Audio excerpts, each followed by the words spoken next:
Quando nós pensamos em H.P. Lovecraft, a primeira coisa que geralmente vem na nossa cabeça é o Cthulhu, Necronômico, ou criaturas extremamente antigas que podem destruir todo o universo e que estão alheias à nossa existência. Mas em 1920, Lovecraft escreveu um conto muito curto e que se tornou um dos seus favoritos, que foge completamente do estereótipo Lovecraftiano típico de criaturas indescritíveis e incompreensíveis. Eu tô falando do conto Os Gatos de Ultar. Um conto que mistura fantasia sombria com folclore, onde os protagonistas não são os investigadores perdendo a sanidade, mas sim os nossos companheiros felinos. Nesse vídeo, nós vamos dissecar a simbologia dos gatos na obra de Lovecraft, a estrutura do conto de fadas macabro que ele utiliza aqui, e como essa pequena história se conecta com o universo maior da Terra dos Sonhos.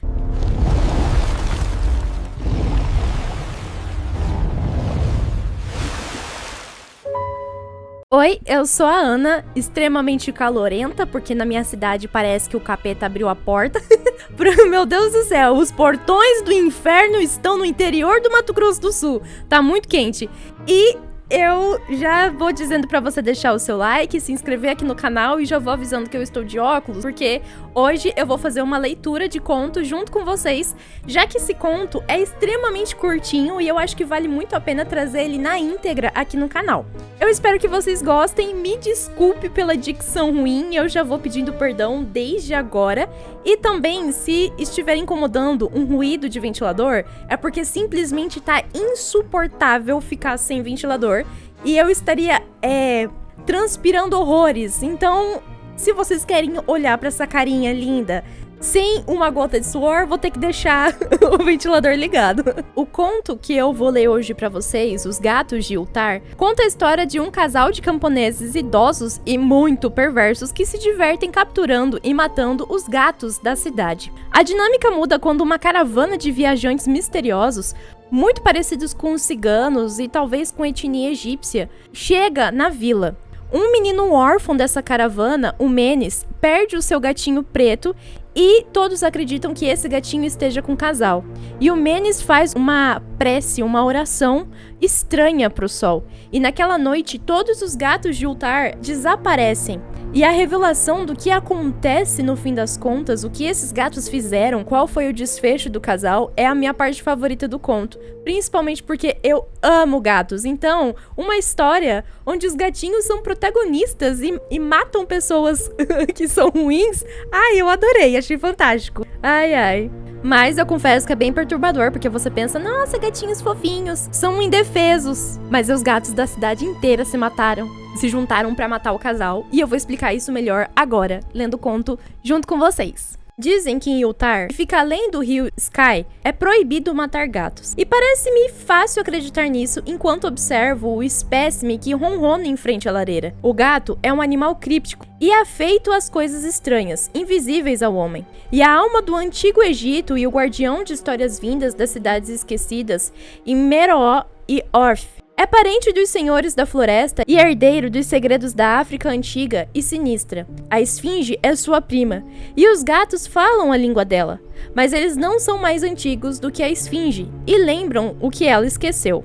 Em Ultar, aqui no primeiro parágrafo a gente já entende a mística que o Lovecraft está construindo em cima dos gatos. Os gatos têm uma relação muito próxima com o misticismo, tem uma relação muito próxima com a magia antiga, ou os deuses antigos. E é claro, né, a gente sabe que os gatos, eles foram adorados por um motivo no Egito Antigo, que não era só por causa da beleza deles, mas muito provavelmente por algum poder misterioso que eles tinham.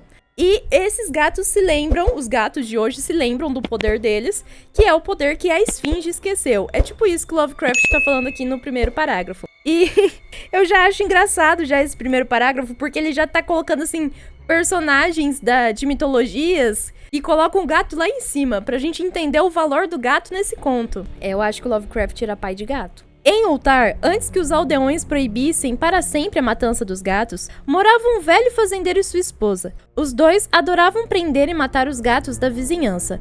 Não sei por que o faziam, ainda que muitas pessoas detestassem a voz dos gatos à noite e não gostassem de vê-los correndo, furtivos, pelos pátios no entardecer. Seja qual fosse a motivação, o velho O velho e a velha se compraziam em prender e matar qualquer gato que se aproximasse da cabana onde moravam. E, pelos sons que se ouviam após o cair da noite, muitos aldeões imaginavam que a matança assumisse formas bastante peculiares. Eu gosto que o Lovecraft, ele despreza essas duas pessoas. Ele coloca o velho e a velha. Então, assim, não é só porque são duas pessoas idosas. Ele coloca assim da forma, num tom pejorativo. Aquele velho desgraçado que maltratava gato e a esposa mais velha ainda.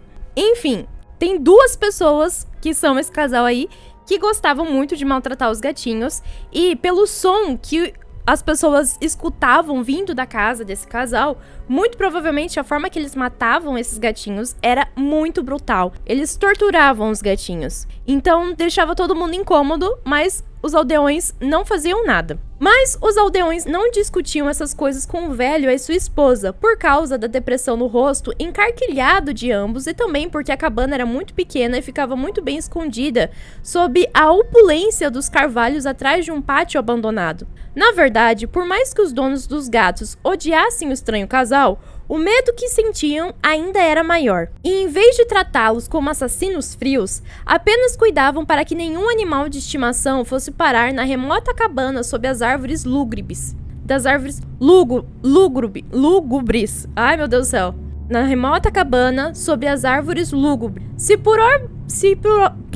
por obra de algum descuido inevitável um gato desaparecia e à noite ouvia-se sons estranhos, só restava ao dono lamentar-se, ou consolar-se, agradecendo ao destino que não fora um de seus filhos a desaparecer assim.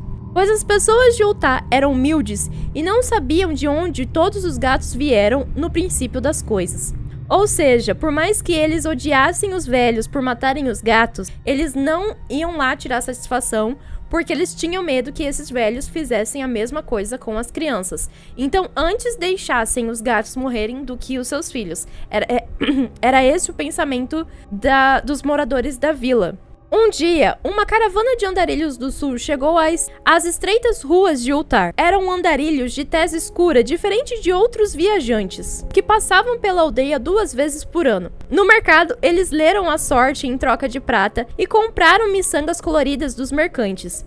Ninguém sabia de onde tinham vindo, mas logo se notou que os andarilhos eram dados a rezar orações estranhas e que, na lateral dos vagões, haviam pintado estranhas figuras em corpos humanos e cabeças de gatos, águias, carneiros e leões. Eram egípcios. E o líder da caravana usava um adorno de cabeça com 2 chifres e um curioso disco entre eles.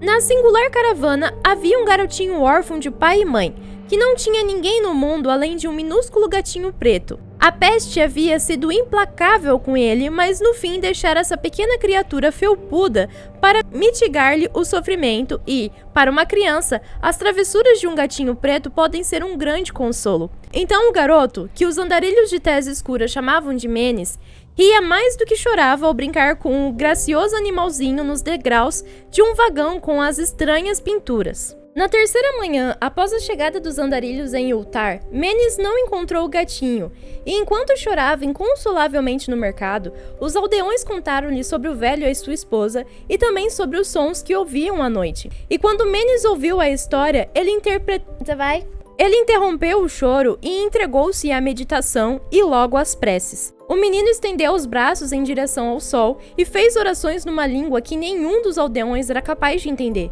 ainda que, a bem dizer, os aldeões não tinham feito grandes esforços para entendê-lo, uma vez que tinham a atenção voltada para o céu e para as estranhas configurações de nuvens que assumiam. Tudo era muito peculiar, mas quando o garoto deu voz a seu pedido, as nuvens lá no alto pareceram formar a silhueta indistinta e nebulosa de coisas jamais vistas, de criaturas híbridas coroadas com discos ladeados por chifres. A natureza guarda muitas ilusões semelhantes para aqueles de imaginação fértil. Então, o que aconteceu? O Menes tinha um gatinho preto igual a Draculaura, e esse gatinho preto desapareceu e ele começou a chorar, inconsolável como toda criança, né? Poxa, não tem pai, não tem mãe, só tem o seu gatinho de estimação. Chorando inconsolavelmente pelo desaparecimento do gatinho, os aldeões se compadeceram do menino e contaram que tinha esse casal de idosos que pegava os gatos do vilarejo, que pegavam os gatos desse vilarejo e levavam pra casa, e à noite eles conseguiam ouvir barulhos horríveis vindo da cabana desse casal. Então o menino para de chorar e começa a fazer uma prece numa língua estranha. Mas todo mundo que estava ali ao redor do menino, do vilarejo, nem estava mais prestando tanta atenção no que ele estava orando, mas sim prestando atenção nas nuvens. As nuvens começaram a tomar forma daqueles animais híbridos que estavam desenhados no vagão da caravana. Naquela noite, os andarilhos deixaram o Tar e ninguém jamais voltou a vê-los. Moradores ficaram intrigados ao notar que não se via mais nenhum gato sequer em todo o vilarejo. Os gatos de estimação haviam sumido da lareira.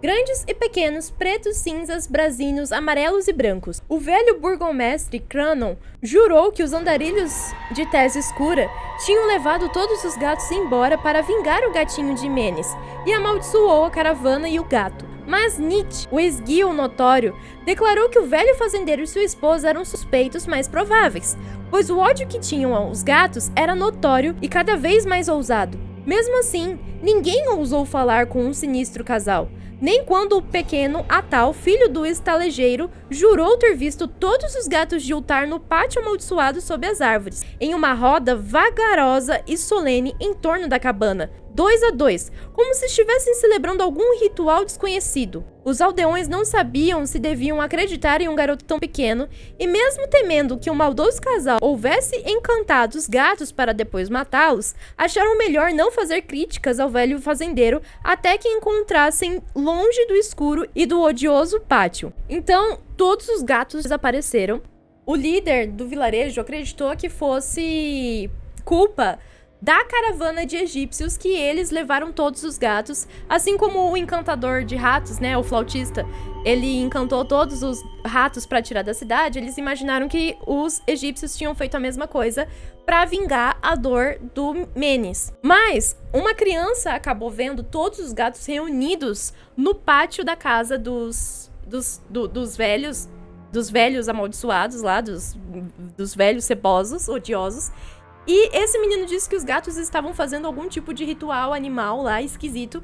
Só que ninguém acreditou porque era uma criança contando a história. Então ele poderia estar simplesmente inventando ou imaginando coisas. E eles não queriam ir conversar com o velho porque eles tinham medo de chegar naquela casa. Se eles encontrassem o velho fora da propriedade dele, então eles iriam investigar e perguntar e questionar, interrogar onde estariam os gatos, já que eles eram de fato os maiores suspeitos para terem matado todos os gatos, para terem dado cabo em todos os gatos. Então o Tar foi dormir com uma raiva contida, mas quando as pessoas acordaram ao raiar do dia, eis que cada gato havia tornado ao lar. Grandes e pequenos, pretos, cinzas, brasinos, amarelos e brancos, nenhum estava faltando. Os gatos pareciam todos gordos e bem cuidados e ronronavam de satisfação. Os habitantes começaram a comentar o incidente um tanto surpresos. O velho Cranon voltou a acusar os andarilhos, uma vez que os gatos jamais saíam com vida da cabana onde o velho fazendeiro morava com a sua esposa. Mas todos estavam de acordo em um ponto. A recusa dos gatos em comer porções de carne ou tomar leite de tigela era um tanto inusitada. E por 2 dias e 2 noites, os gatos bem cuidados e preguiçosos de Ultar não tocaram na comida, mas passaram o tempo todo cochilando junto à lareira ou ao sol. Olha, os gatos voltaram pançudo, voltaram felizes da vida e todo mundo achou que fosse realmente alguma coisa que os egípcios fizeram e não os velhos, porque os velhos teriam matado os gatos. Nenhum gato sobrevivia à cabana. Mas era muito estranho os gatos não comerem carne, não tomarem leite e ficarem 2 dias dormindo com a pança cheia. Era muito esquisito. Algo realmente tinha acontecido.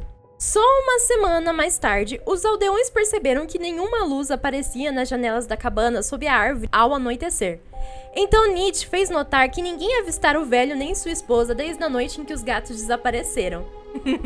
Depois de mais uma semana, o burgomestre decidiu enfrentar o medo e fazer uma visita à morada silenciosa, como parte do dever, ainda que tenha tomado a precaução de levar consigo o ferreiro Sheng e o lapidador Tu como testemunhas. Depois de arrombar a frágil porta, Só o que encontraram foram 2 esqueletos humanos no chão de sapê e um grande número de insetos rastejando pelos recônditos escuros. Muito se falou a respeito do ocorrido em Uttar.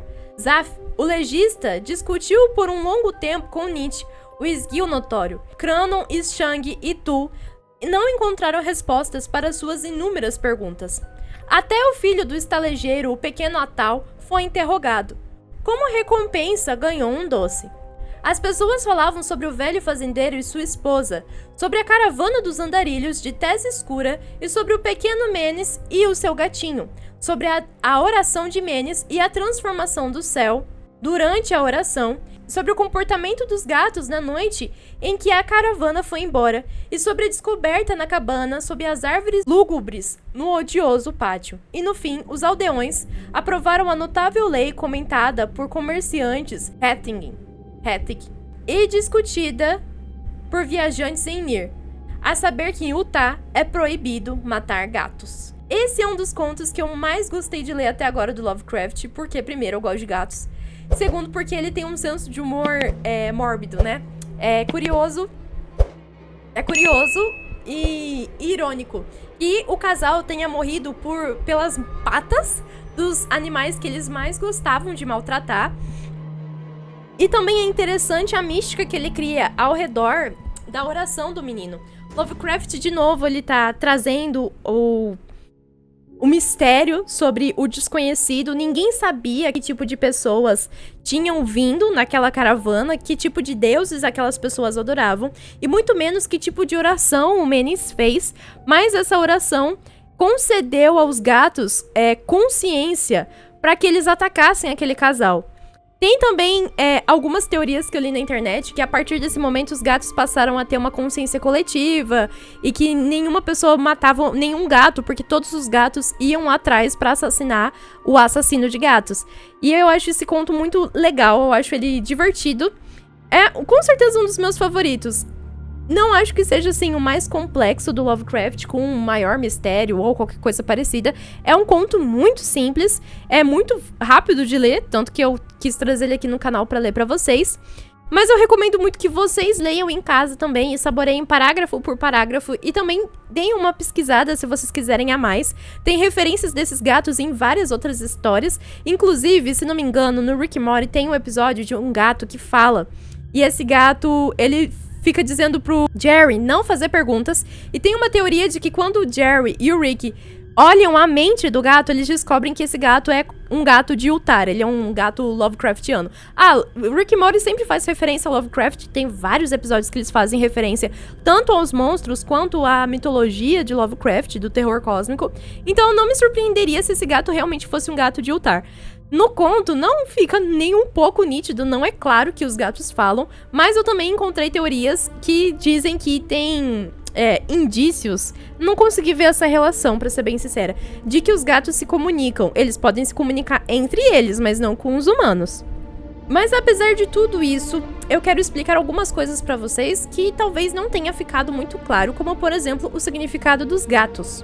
Nesse conto, os gatos não são apenas animais domésticos, eles são agentes do divino, eles são funcionários dos deuses antigos, principalmente dos deuses antigos egípcios. O Lovecraft, sem surpresa nenhuma, era um pai de pet, de gato, e isso eu descobri fazendo pesquisa. Sim, é confirmado, mas o nome do gato dele não é muito legal, e eu não vou falar o nome do gato dele aqui no canal, mas enfim, você pesquisando você descobre.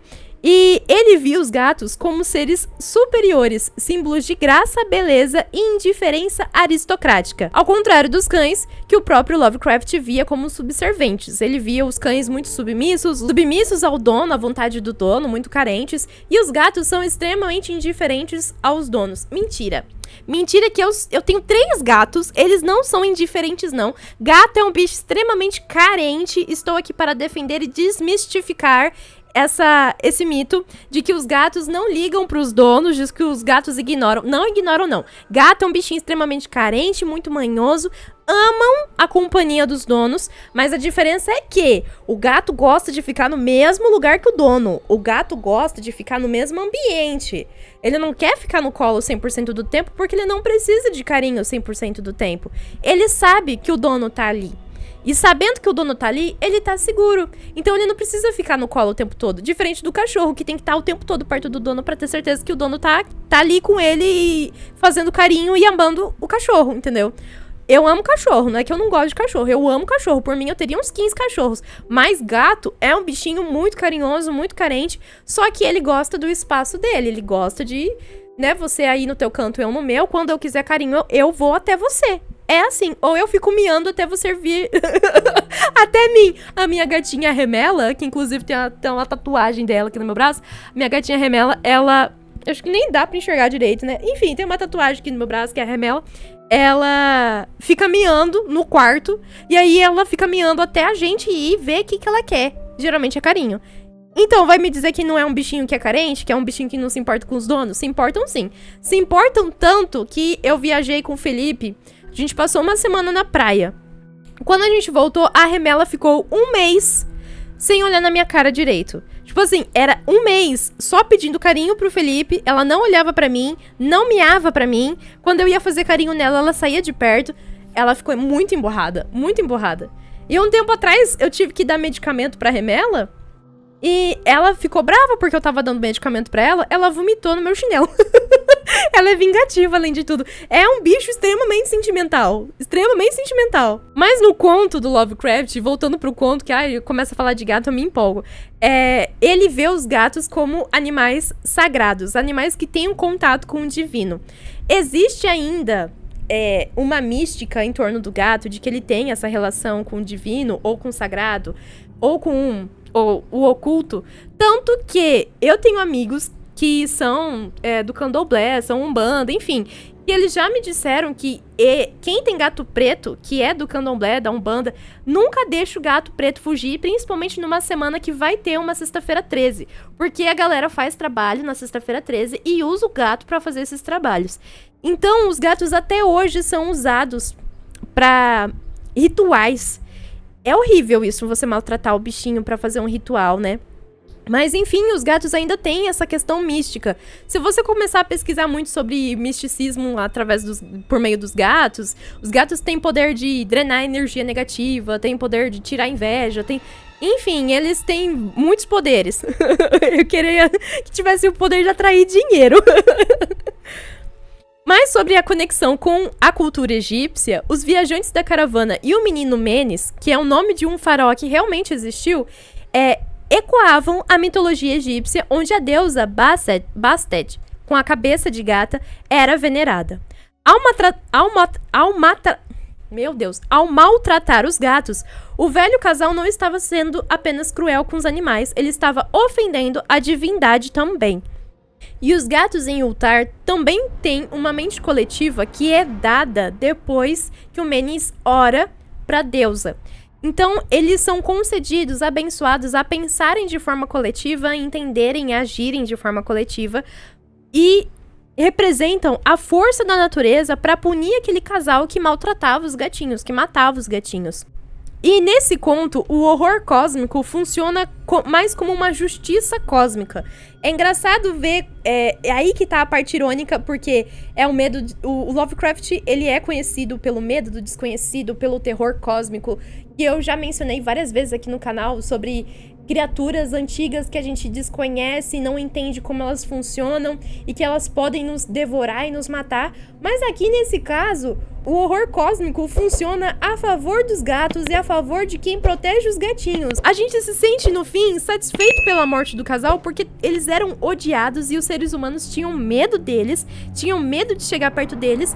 E a parte do cósmico é a parte que menos dá medo, é a parte menos assustadora. O que realmente assusta é a capacidade daquele casal de maltratar animais tão pequenininhos, indefesos, e as pessoas terem tanto medo que preferem deixar os gatinhos morrerem do que sacrificarem seus próprios filhos, porque eles tinham medo do casal fazerem aquilo com as suas crianças. Então o horror cósmico aqui funciona como uma justiça divina e não como um terror.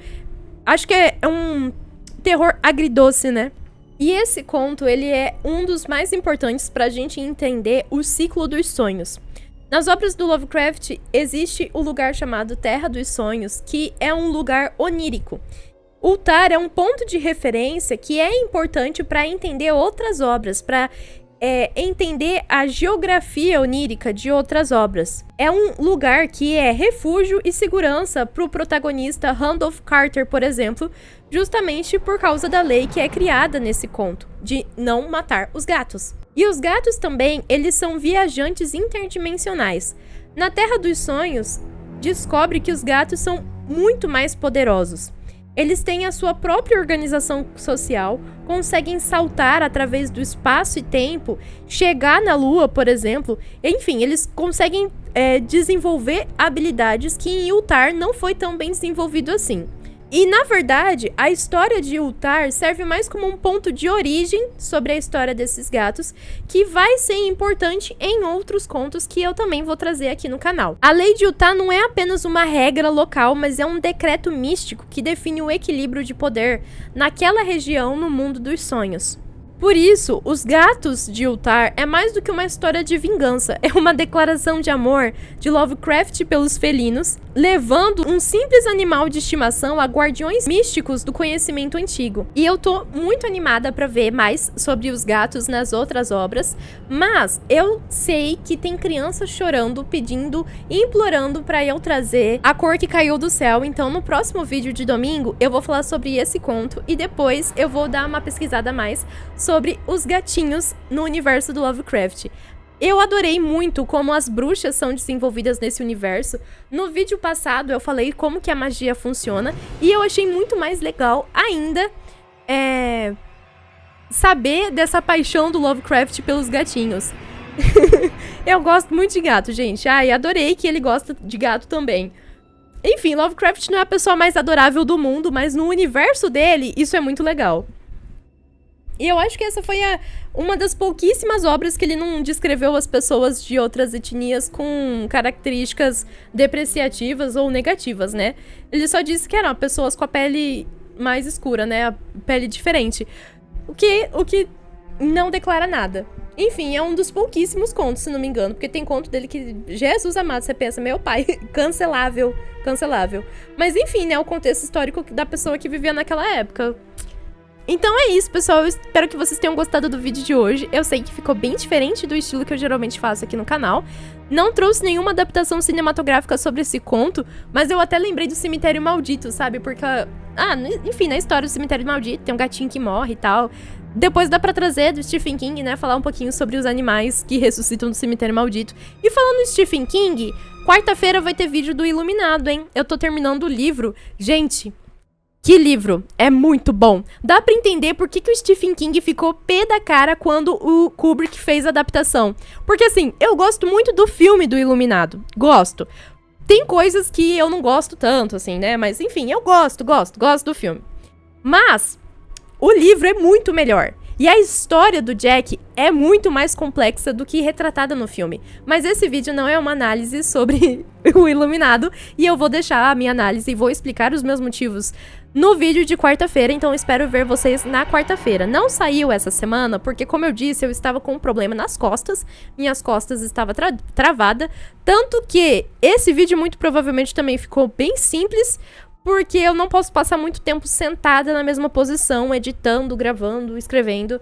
Então é isso, pessoal. Eu espero que vocês tenham gostado do vídeo de hoje. Eu espero ver vocês na quarta-feira. Um beijo e tchau!